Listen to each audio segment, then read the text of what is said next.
भारत की अत्यंत सरल और उपयुक्त दैनिक पत्रिका सिद्धांत कुंभ 3 अप्रैल 2021। आज का नियम मसूर दाल का त्याग। बुंदेलखंड केसरी उपसर्ग विजेता गणाचार्य 108 श्री सिद्धांत सागर जी गुरुदेव ने अपनी दैनिक प्रवचन माला में कहा, सम्यक दर्शी होने के लिए जिन बिंब दर्शन जरूरी। चिंता और चिता एक समान मानी गई है। चिंता शब्द की खास बात एक बिंदी है। चिता तो मरे व्यक्ति को जलाती है, लेकिन चिंता जीवित व्यक्ति को जलाती है। इसलिए चिंता करने से बचना चाहिए।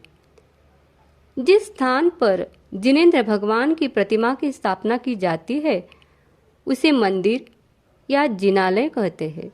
जिनालय में तीर्थंकर भगवान की प्रतिमा इसलिए विराजमान करते हैं कि सम्यक दर्शी के होने के लिए जिन बिंब दर्शन जरूरी है।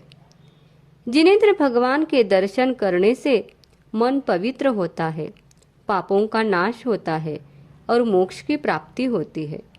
मंदिर समवसरण का प्रतीक होता है, क्योंकि जहाँ पर तीर्थंकर भगवान बैठकर उपदेश देते हैं उसे समवसरण कहते हैं। मंदिर में जिनेंद्र भगवान की प्रतिमा हमें मौन पूर्वक हिंसा आदि पाप के त्याग और क्षमा आदि धर्म को धारण करने का उपदेश देती है। मंदिर में प्रवेश करते समय निस्सही निस्सही निस्सही 3 बार इसलिए बोला जाता है कि भगवान के समक्ष कोई अदृश्य देवगण अथवा श्रावक दर्शन कर रहे हो तो वे मुझे दर्शन के लिए स्थान दे। तीर्थंकर भगवान की प्रतिमा पर 3 छत्र हमें तीर्थंकर के 3 लोक के स्वामित्व के बारे में बताते हैं। तीर्थंकर की प्रतिमा के दोनों ओर एक एक चवर 64 चवर का प्रतीक है, क्योंकि समवसरण में देवों के द्वारा 64 चवर ढुलाए जाते हैं। यह 64 चवर 64 रुद्धियों के प्रतीक होते हैं। मंदिर में घंटा दुंदुभी का प्रतीक है, क्योंकि मंदिर समवसरण का प्रतीक है। समवसरण में देवगण दुंदुभी बजाते हैं, इसलिए दुंदुभी के प्रतीक के रूप में घंटा बजाया जाता है। इसका एक कारण यह भी है कि घंटा बजाने से जो ध्वनि तरंगे उत्पन्न होती है, ये मंदिर के वातावरण को निर्मल बनाती हुई हमारे मन को शांति प्रदान करती है। मंदिर में प्रदक्षिणा यानी परिक्रमा इसलिए दी जाती है कि मंदिर समवसरण का प्रतीक है और समवसरण में चारों दिशाओं में तीर्थंकर का मुख होता है। उसी के प्रतीक स्वरूप परिक्रमा लगाते हैं। परिक्रमा लगाते समय भाव करना चाहिए कि जन्म जरा मृत्यु से छुटकारा मिले और रत्नत्रय की प्राप्ति हो।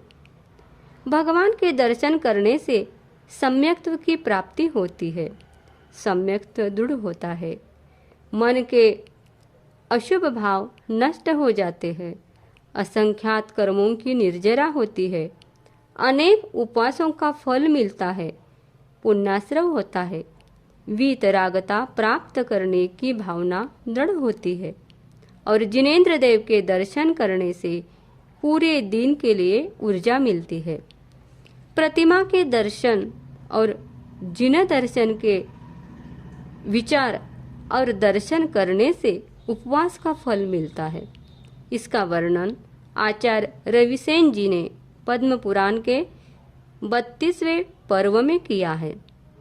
जो जिन प्रतिमा के दर्शन का चिंतन करता है उसे एक उपवास का फल मिलता है। जिन प्रतिमा की दर्शन की तैयारी प्रारंभ करने वाले को 2 उपवास का फल मिलता है। मंदिर जाने की यात्रा आरंभ करने वाले को 3 उपवास का फल मिलता है। जिन मंदिर की ओर गमन करने पर 4 उपवास का फल मिलता है। जिन मंदिर के आधी दूर पहुंचने पर 15 दिन के उपवास का फल मिलता है। चैत्यालय जिन मंदिर के दर्शन करने पर 1 माह के उपवास का फल मिलता है। भाव भक्ति से जिन प्रतिमा के दर्शन, स्तुति आदि करने से अनंत उपवास का फल मिलता है। जैन शास्त्रों के अनुसार दर्शन के विचार मात्र से एक मेंढक देव बन गया और समशरण में जाकर साक्षात तीर्थंकरण के दर्शन कर लिए।